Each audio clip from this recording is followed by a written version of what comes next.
Happy Sunday, gardeners.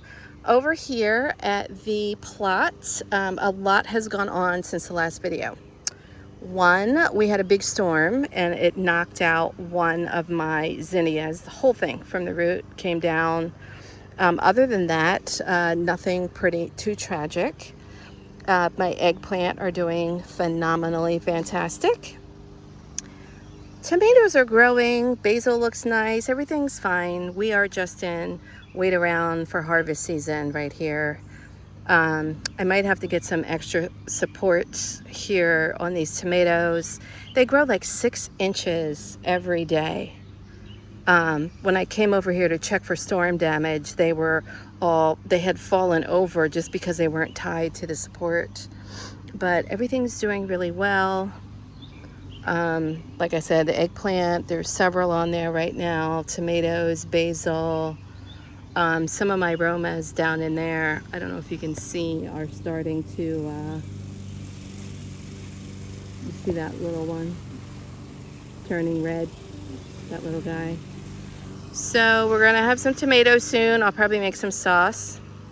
The tomatillos remain tall and productive with blooms, but very few actual pods. So today, I wasn't sure if I fed them since I planted them. So today I went and added some vegetable fertilizer granules at the bottom, watered it in a little bit just to feed them.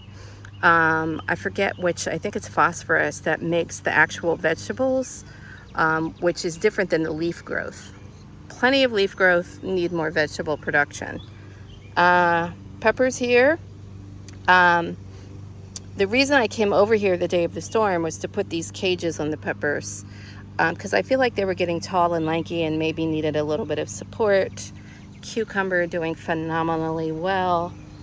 The beans, as we talked about, getting more flower production on them.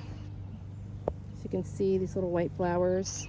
So I have held off putting the strawberries in. I'm just keeping them in their containers for now.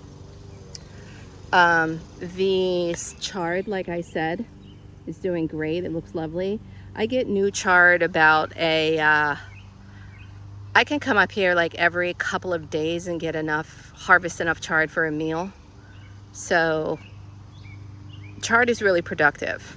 In terms of if you want to be eating directly out of the garden all summer long. My pole beans over here are doing great. I did not snap them. I did snip them. I mean, like I planted 2 seeds at each pole. I'm just gonna let that go and see what happens. I think one of the mistakes that I made, I was a little too hesitant in terms of spacing as I walk around the rest of the garden. Sorry, let me get it bigger. As I walk around, you see how big the garden is and see some of the master gardeners' plots. They're not afraid to plant things a little in close proximity. So I'm just gonna let that go and see how it goes. Today's project was I installed these 2 T-bars.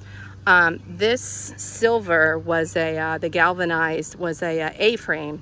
So that's the same thing that these cucumbers are on. Really worth it. They were only about $15 each. So you see this A-frame. It does extend all the way up when put on the trellis. So that's plenty of height for this melon. I made a mistake and I snapped one of the leaves off, which left a big hole in the melon. I'm not a professional gardener. I don't know anything about it. But what I did was I put a bunch of straw in the hole and I put a zip tie because the biggest issue with squash is the squash vine borer insect. I didn't want it to give like, oh, here's a free hole I can just crawl in.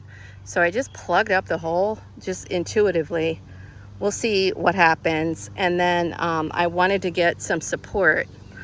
So I just zip tied this what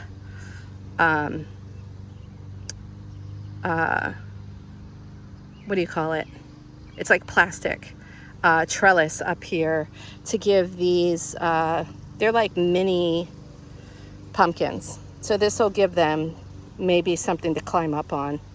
And so it'll be upright because obviously I don't have a lot of ground space for those melons. That's where we are. It looks like a storm's coming. So I'm gonna get out of here. Happy gardening.